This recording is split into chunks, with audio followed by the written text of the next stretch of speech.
नमस्कार, उल्हास प्रभात न्यूज चॅनलमध्ये आपले स्वागत. हे आहेत बदलापूरचे ज्येष्ठ नागरिक नाना देशमुख. हे गेली 10 वर्षापासून समाजसेवेत त्यांनी आपलं आयुष्य खर्च केलेलं आहे. 10 वर्षापूर्वी ते सरकारी कर्मचारी होते, त्यातून ते रिटायर झाले आणि त्यांनी बदलापूरचा विकास व्हावा, बदलापूरचे नाले जे आहेत ह्या नाल्यांचे सौंदर्य अबाधित राहावे, जे वाहणारे नाले आहेत त्यांचे कोणी मार्ग अडवू नये यासाठी त्यांचे प्रयत्न चालू आहेत. नमस्कार, मी नाना देशमुख. मूळचा चोनचा रहिवासी आहे. चोनचा रहिवासी आहे. माझं बालपण चोनमध्ये गेलं असलं तरी माझं तरुणपण सगळं बदलापूरमध्ये केलेलं आहे. आम्ही गेले 40 ते 50 वर्ष बदलापूर गावामध्येच राहतो.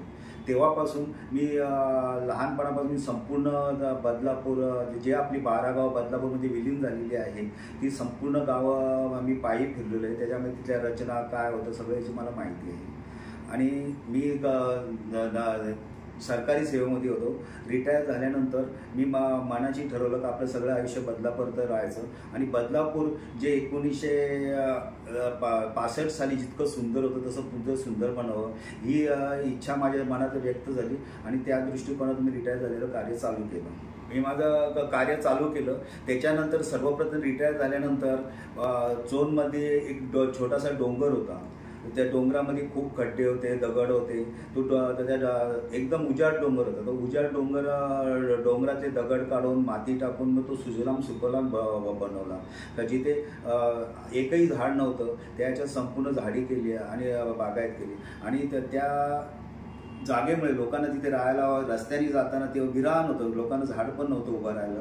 पण मग ते विरान डोंगर मी फुलवल्यामुळे लोकांना सावलीची जागा तयार झाली. बदलापूरमध्ये आल्यानंतर बदलापूर आल्यानंतर डॉक्टर आदर्श हायस्कूल जवळील आणि LG शोरूम समोरील डॉक्टर प्रकाश आमटे म्हणून गार्डन आहे. ते गार्डनमध्ये पूर्वी नदीच वाहत होती. तिचा खळखळाट तिचा घर आदर्श शाळेमध्ये ऐकू यायचा. तिथे जवळजवळ 150 ते 200 फुटाचं रुंद पात्र होतं नदी आणि त्यामध्ये लोक त्यावेळचे लोक त्याचे म्हशी धुवायचे, गायींना पाणी पाजायचे. शहरातल्या स्त्रिया तिथे कपडे धुवायच्या. म्हणजे एक सुंदर असं ते एक ठिकाण होतं. परंतु कोणाची दृष्ट लागली त्याला काही मला माहिती नाही आहे. परंतु नंतर तो 200-150 एकर फुटाचा जो मीटरचा भाग होता तो कमी केला. तिथे त्याच जागेमध्ये आमटे गार्डन बांधण्यात आलं. आमटे गार्डन करून त्याची जागा कमी करण्यात आली. आमटे गार्डन करूनही त्यांना पुरं पडलं नाही आहे. तर मग आजूबाजूची जी वनराईची जागा होती म्हणजे पाणफुटीची होती, तिथे झाडं होती ती तोडण्यात आली. पाणफुटी पूर्ण नष्ट करण्यात आली आणि तो नाला 30 मीटरवर आणण्यात आला. आणि 30 मीटर आल्यानंतर त्या नदीचा ओढा बनवला. ओढा बनवल्यानंतरही त्यांचं भागलं नाही. तर मग ओढ्याचा त्यांनी नाला बनवला.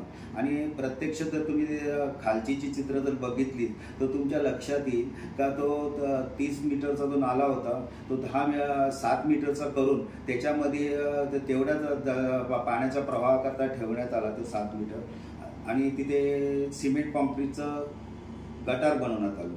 आणि आजूबाजूची जागा होती ते शेजारच्या बिल्डर लोकांना दान दिल्यासारखं शासकीय पैशातूनच त्यांना देण्यात आलं.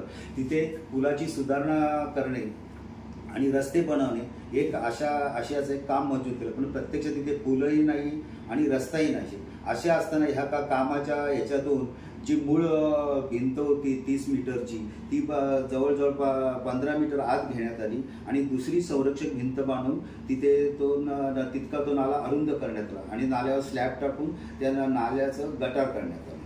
आणि आजूबाजूची जी जागा होती अजूनही तुम्हाला चित्रात दिसेल तर ती संपूर्ण शेजारच्या बिल्डरांना दान दिल्यासारखं दिलेलं आहे. आणि बिल्डरांनी ज्यांनी बिल्डिंग नाल्याच्या शेजारी बांधल्या होत्या म्हणजे जुनी जी संरक्षक भिंत होती त्याच्या शेजारी बांधल्या होत्या त्यांनी. पण त्याच्यानंतर त्यांनी जी 6 मीटर जागा नियमानुसार सोडायची असते ती सोडायची जागा त्यांनी नाल्यात भराव करून दाखवायला सुरुवात केली. आणि भराव केल्यानंतर तितकी जागा त्यांनी पुन्हा आत घेतली आणि नगरपालिकेने त्यांना मदत केली कारण ते संरक्षक भिंत त्यांनी पुढे सरकवून त्यांना मदत केलेली आहे. हा नाला जो होता खूप मोठा होता. हा शिरगावमधून रामनगरमधून सरस्वती नगरमधून वाहत होता.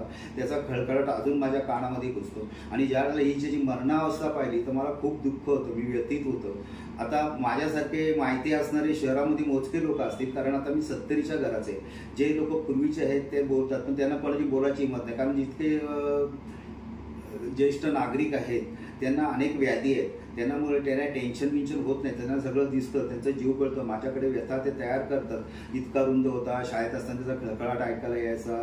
तिथे स्मशान होतं, स्त्रिया तिथे कपडे धुवायच्या, जनावरं चारली जायचे, पाणी पिण्यासाठी होते. इतकी सुंदर ते ठिकाण होतं. त्या सुंदर ठिकाण सगळं विद्रूप करून आता नदीचा ओढा आणि ओढ्याच्या नाला आणि नाल्याची दाढी बनवण्यात आलेली आहे.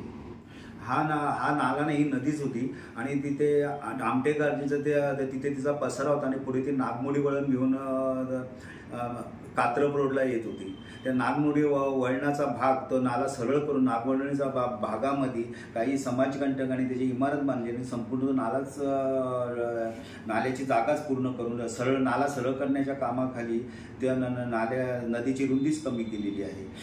आणि हाच लोकांनी याचाच आदर्श घेऊन हा पायाभूत प्रकल्प ठरवून सगळीकडे नाल्या अरुंद करण्याची, त्याच्या जागा डापण्याची ही परंपरा चालू झालेली आहे. ती थांबवण्याकरता शासनाने प्रयत्न केले पाहिजेत.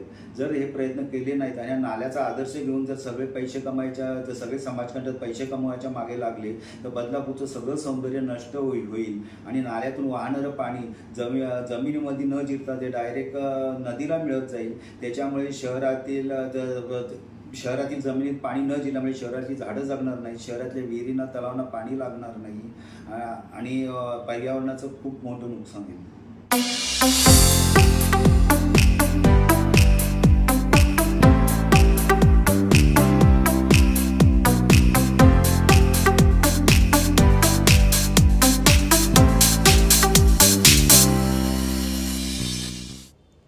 उल्हासप्रभा चॅनलला लाईक, शेअर आणि सबस्क्राईब करा. उल्हासप्रभा दीपावली विशेषांक 2024 लवकरच आपल्या भेटीला येत आहे. यामध्ये जाहिरात, कथा, कविता, लेख देण्यासाठी आम्हाला संपर्क करा. संपर्क 92 70 17 54 13.